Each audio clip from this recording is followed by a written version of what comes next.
This is a demo on doing a watercolor painting with the idea of making a underpainting that goes all the way through the composition, the drawing, and not really worrying about areas like boat, water, and dock, but actually just paint through everything. And when you do this, you have to think of the value. One of the things is that the value on that particular color that I put down is a yellow ochre, and then I put some ultramarine blue through it, one stroke only, and just let it lay there. Now that's dark as we look at it, but as that dries, it is going to become lighter and lighter.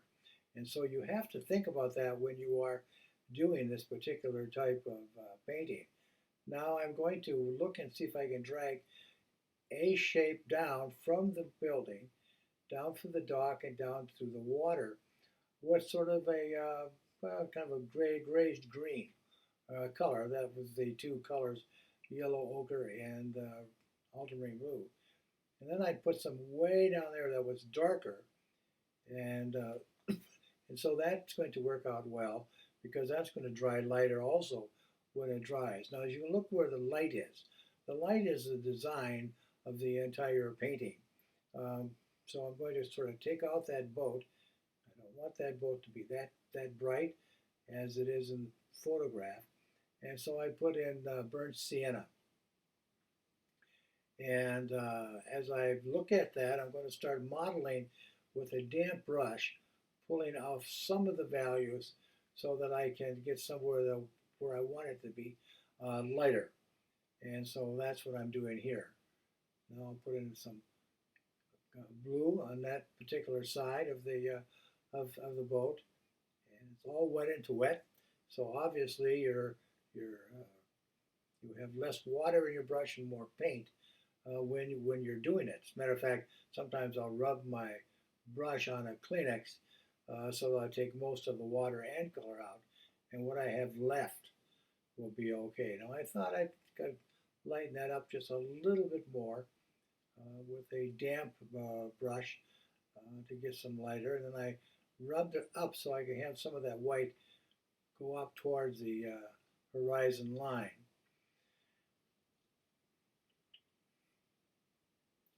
Now this is done about as fast as you have seen on the screen, and then you let things dry so that you can start with the middle value. Now this looks like a dark value, but it actually dries to a middle value. If you put middle value, it's going to dry too light, and so then you're going to have to go paint all over. It's really in watercolor, it's less is more. So you don't do a lot of strokes or a lot of coloring. Just like in golf, the fewer strokes you have, the better score you have. And same with this watercolor thing.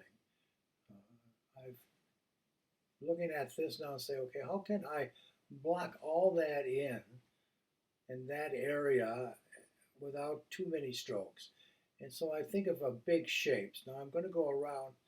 I have a figure drawn there, and I want to make sure that I'll keep the head right there in the shoulders, and then going all the way through the where the posts are, because they're going to be lighter in value, and then go across and I put in some brown into the mixture of the blue. This shows bringing the same colors in the first stage, the underpainting, into the cabin or shed or whatever you want to call this. This is not as important. This is not the subject matter of, so it's not elaborate at all. And so I'm very careful, going very slowly to find out where those lights are, and also lights between the pillars in the water. It's important that you don't lose that. But if you do, you can always rub them out later with a damp brush. Now, I'm doing it with a Kleenex a little bit, and that'll dry lighter when it dries. Just take a little water and dab it again, and there we got just a little bit. We just about got that, and then I just keep moving it over and sort of look at the entire thing. I think that might be just a little bit too dark on top of that. Might have to lighten that up later when it gets a little bit with a damp brush.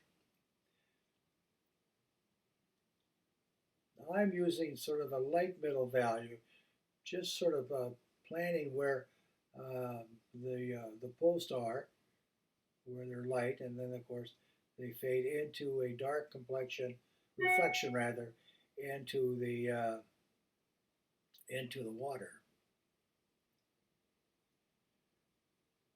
Now this is one big shape, the cabin and the dock, and also the water. And think of that as one big shape coming down and touching the lower edge of the composition, and leaving some areas in between to reflect the light in the water. But it's under no circumstances am I painting things rather. I am painting shape. I'm painting large areas, and I see I'm going to lighten that up. I'm going to lighten that up a little bit because I think I got to get a brown, more of a brown in there. And so that's what I'll do. I'll just light it up and leave it for now.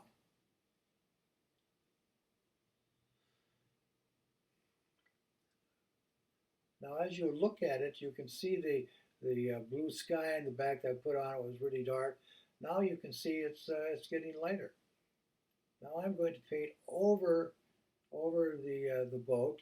Now you know there's burnt sea underneath there, but you also can see it even when you paint over it.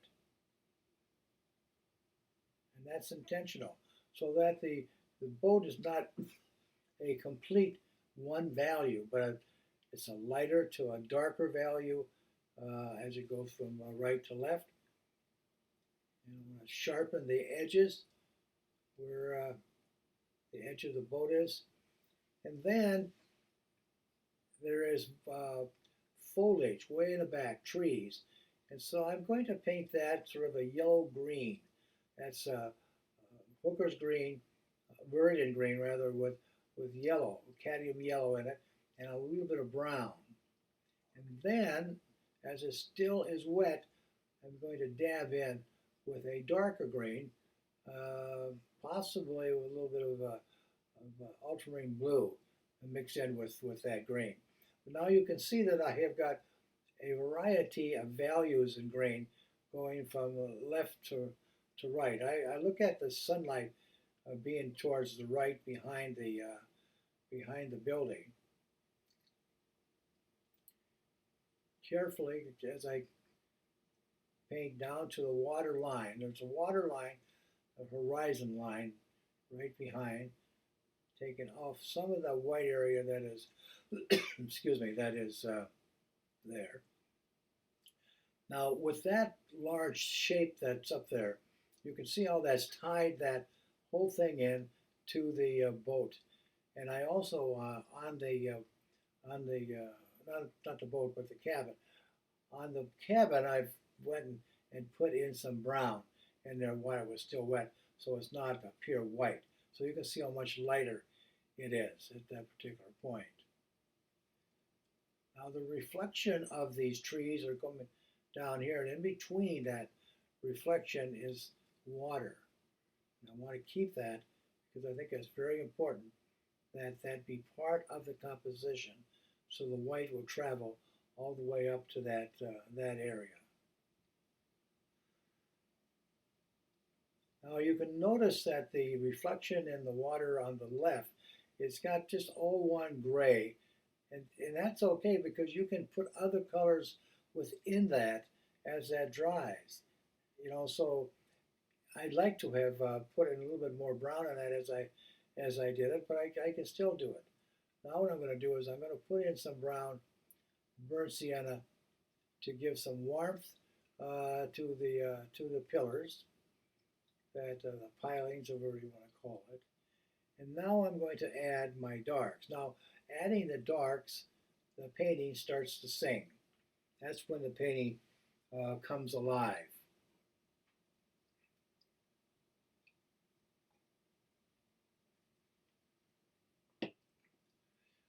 Now doing that, I'm using a rigger and I'm actually drawing. These are definite shapes that I'm putting in. And I've got a piling right there. It's almost a tangent to the edge of the boathouse, but I moved it over just a little bit so it wouldn't be a lineup because I don't want a tangent right there. These are a lot of things that run through a person's mind when you are looking at it, and also when you evaluate it from a distance. There is times that you can change things. I'm an opponent of watercolor ground, which is very, very neat, and I call it liquid paper for a watercolor.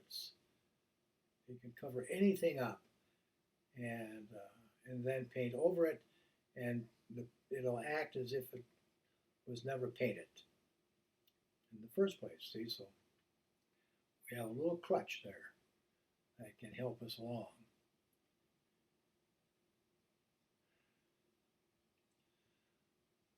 Okay, now see that blue-gray that's underneath acts as a nice shadow underneath the dock, and then you get this piling that's coming there that shows the far part of it. We've got a few little waves in on the bottom that I'm showing that just as sort of going straight across.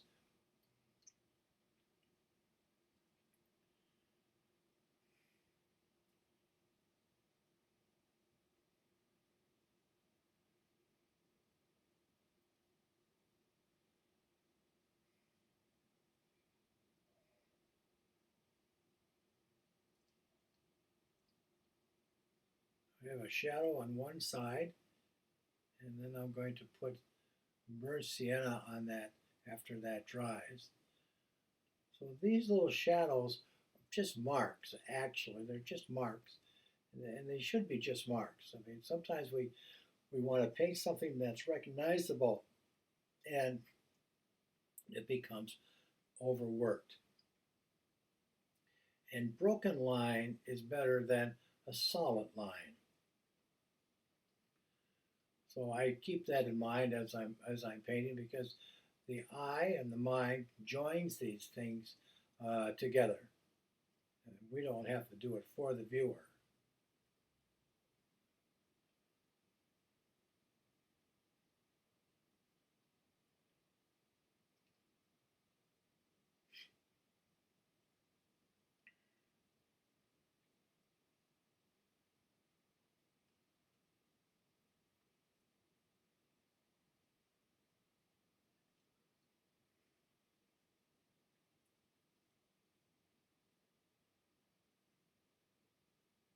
I'm using a dry brush to get some texture. It's hard to see in the video, but it's a dry brush type of thing. It's less water in your brush, and it picks up the texture of the paper.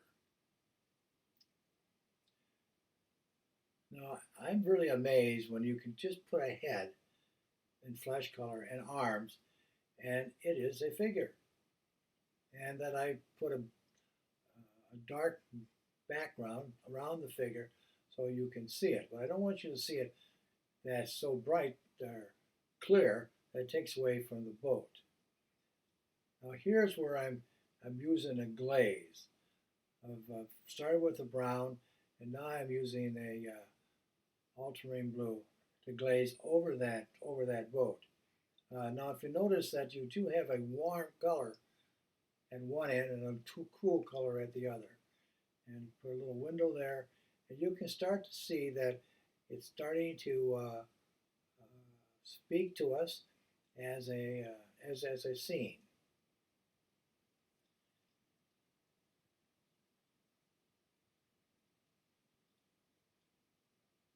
There's one last thing that I would do, and that is adding whites to this whole thing. But I'm going to continue on with this. Now here's a very interesting part of it, is that I don't want to draw a line totally straight. So what I'm doing is I'm fidgeting with this line, broken line, showing the bottom part of the ship or boat. That's just a little bit too much over to the left, but I do do away with that a little bit later on.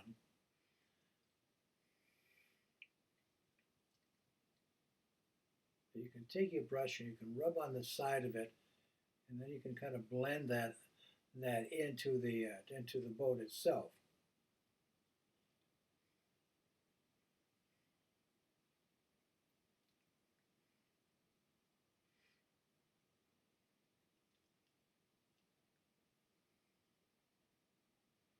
Now, as we look at that, there's a lot of detail that's going to go into the boat that's laid on top of the boat itself, the rigging, and all of that's going to be added. But so far, I think I've got a nice uh, light that's filtering through on the dock and on the boat itself.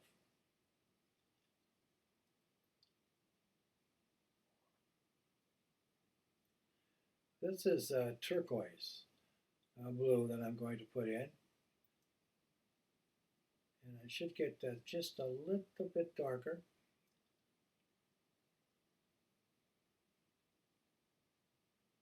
And it's a nice accent to the browns and grays. This is a pure color. It's turquoise mixed with white paint.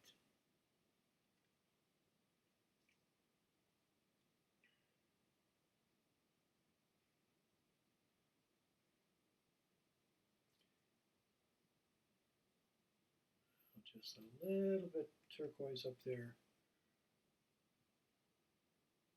You notice how much lighter it is. And then when you get these little marks that are light, it's like catching just a little bit portions of the light glimmering on a rough edge, which is painterly.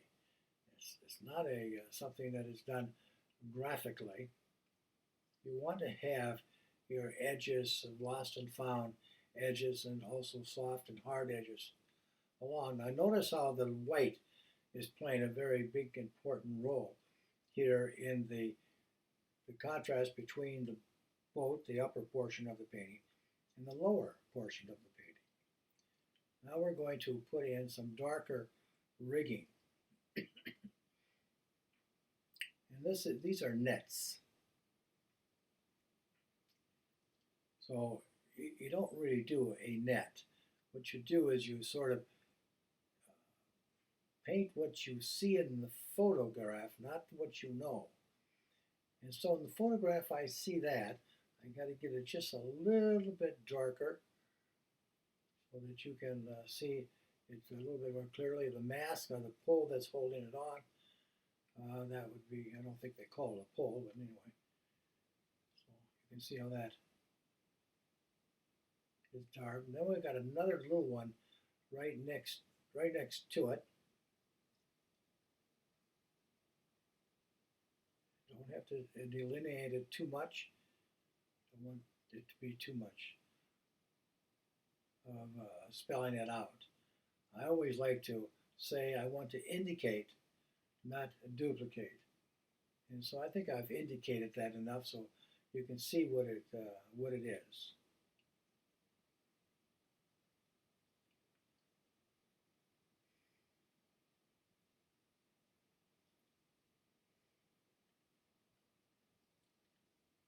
Now we've got two poles that are stopping this boat, which I thought helped the composition, so I'm putting them in because it's like a stopper. You can start there or stop there when you look down the boat.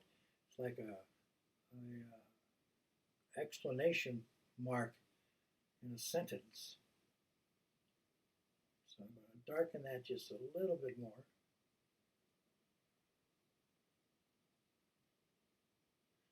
It also carries the polling, repeating the polling from the other side of the painting.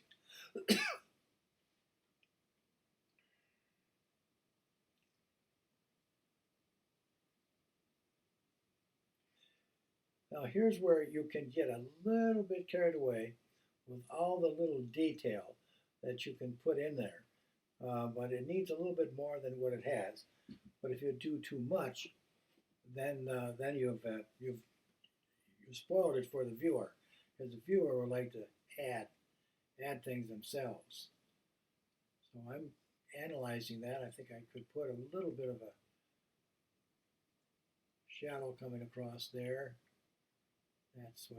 That's reflection of that mass I just put in, just a little bit.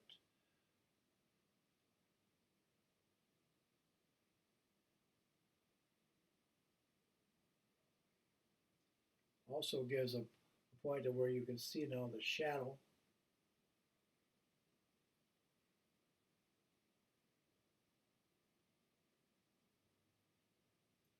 Now you do know that a dark shadow reflected in water is lighter than what is reflected. And that's what I have there.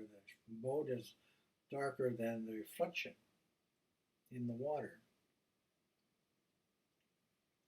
If the boat was real light, then the reflection would be darker. Okay, now just sort of looking here, I'm taking a rigger and going very, very slowly with this. I'm thinking as I do this too, and looking. Sometimes we will go ahead and just do it, and works out, and then other times it doesn't, because it gets a little bit too overdone. See, I'm concentrating how much do I do on that edge, the reflection. I don't want to do too much. I want it to be lost up by that cabin.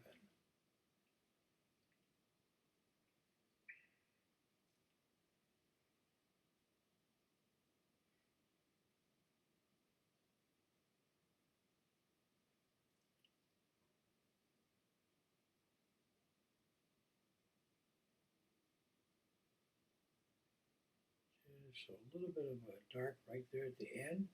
I think that works nice.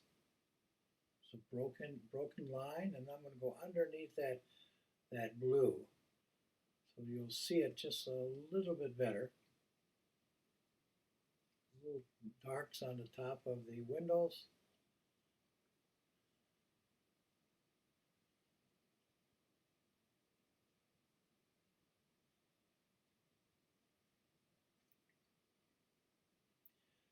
Now the only thing that I really have to do is use some white paint.